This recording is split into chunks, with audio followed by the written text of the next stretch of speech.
Welcome to a sports betting podcast from pregame.com for the week of October 29th, 2009. I'm your host, RJ Bell. I'm joined by Vegas runner, genuine professional bettor here in Vegas, Marco D'Angelo, 30 years in the business. This is segment 5 of 6, big game preview, NFL, the biggest game of the week, maybe the biggest game of the year, Minnesota at Green Bay. First up, give us a line report on the game, Vegas runner. Okay, this one opened up at Green Bay as a 3-point home favorite with a total of 48. As of today, they're sitting at 3 minus $1.20, and the total's down to 47. So, small lean towards the dog in the under. Okay, so just like in the Baltimore-Denver game we just talked about in the last segment, is they're saying right now Green Bay is a slightly better team. Correct. By 3 points is the typical home field advantage. You have to lay a little extra to lay 3 with Green Bay. Vegas is saying Green Bay is a little better than Minnesota. All right. Marco, what's the one factor in this game a handicapper should not be missing? To me, the key here is Minnesota needs to get back to Peterson, not make this game about Brett Favre if they're going to win this game.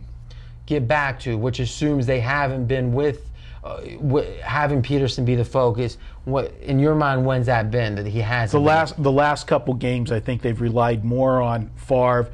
And if you saw the end of the Steeler game last week, when Peterson had that big run, got them down deep for the tying field goal, and then Favre turned it over 2 plays later, this man did not look happy on the sidelines when they kept showing him on camera, Peterson. All right, so now again, what we aren't going for here is questions as much as answers, so you guys need to be thinking about that, because seemingly this whole show you've been giving me questions. I want answers. Do you see Minnesota able to do that and get back to Peterson, especially in a game in which Favre seems to have such a vested interest? If I'm the coach of the Minnesota Vikings, that's going to be my chore this week, and it's going to be tough. This is the whole reason Favre's come back, is to march into Lambeau Field and get his revenge. He got the first part of his revenge on the Monday night game a few weeks ago, but that won't be as sweet to him as to march into Lambeau and do it. He needs to play within himself and not try to take the game on his own shoulders. What do you see as the key answer to a key question in this game? Okay, bottom line, first meeting they had, the finals misleading. When you look at that game, Minnesota was a 4.5-point home favorite.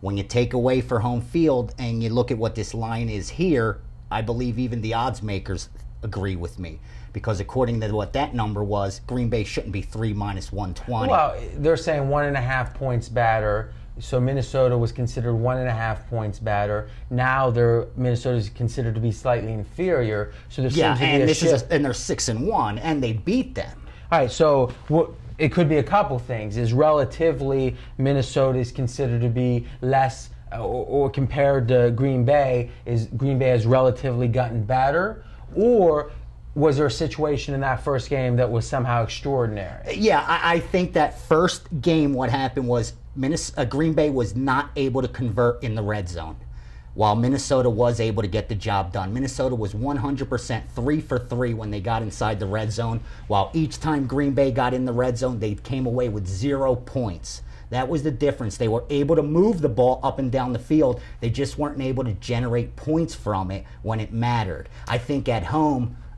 there's a better chance for them to be able to do that. That's why I think we're looking at this number. So let's take a breath here, because to be honest, I'm not crazy about what we're talking about so far.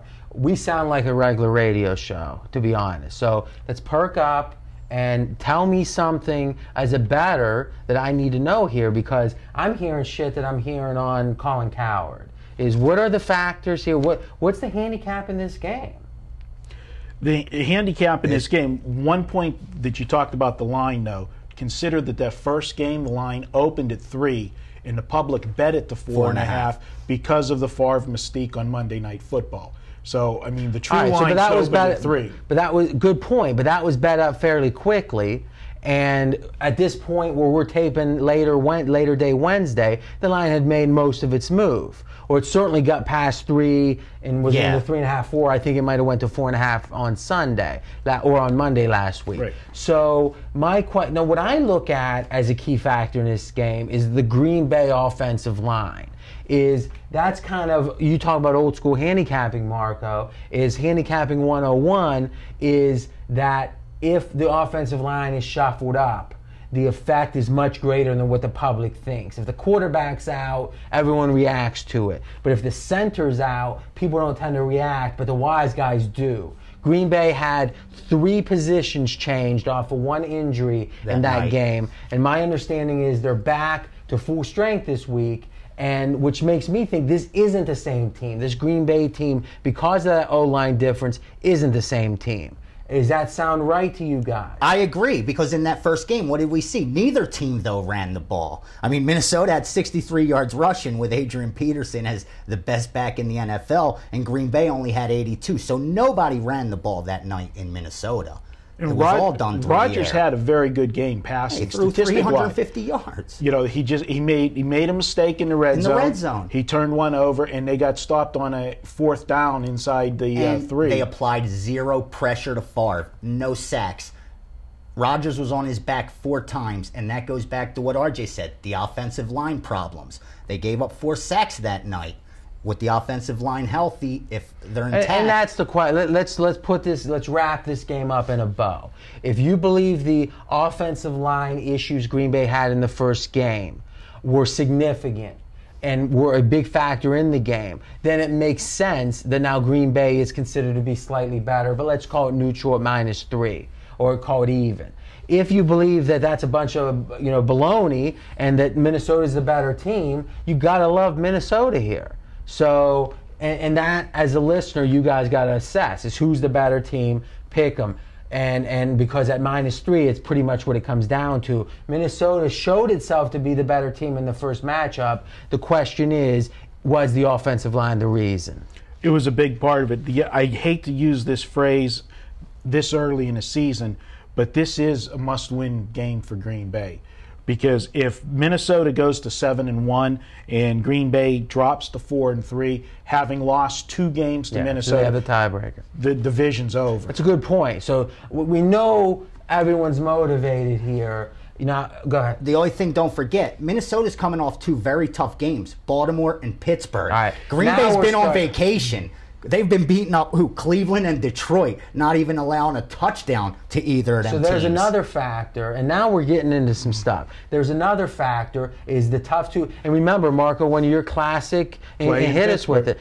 Teams that play Pittsburgh don't play well the next Baltimore week. and Pittsburgh. Yeah, so they're getting bang, 2 of the most physical teams in the NFL. They traveled last week. They're traveling again. They have 8 days, because it's a Sunday game. So it's they're traveling 2 straight weeks on a regular week. And that Green Bay defense, who's only allowing 16 points a game, has only allowed 3 in the last 2 weeks. So they're flying high right now, and this O-line is improved. So now we see why the line's 3. And the question you got to do out there as an audience and as bettors is assess what factors matter and what factors don't. And that's what I'm going to do because I'm putting an official pick on this game.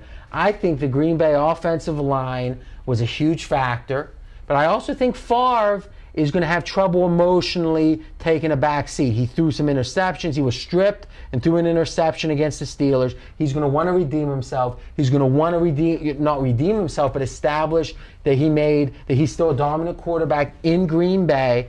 And when a competitive guy like Favre is put to the test, he cannot be passive. He's going to step up, which will mean a few good long touchdowns, but it will also mean probably a couple turnovers. Green Bay is going to score. Minnesota is going to score. I'm looking at the over. Ooh. So I'm going to make an official pick on the over 47. All right. We've got one more game left, and this was good stuff here. Next up, segment 6 of 6, we're going to look at Monday Night Football. And remember, you can get all of our videos at pregame.tv, or if you want to download and listen, just go to iTunes and search for pregame.com.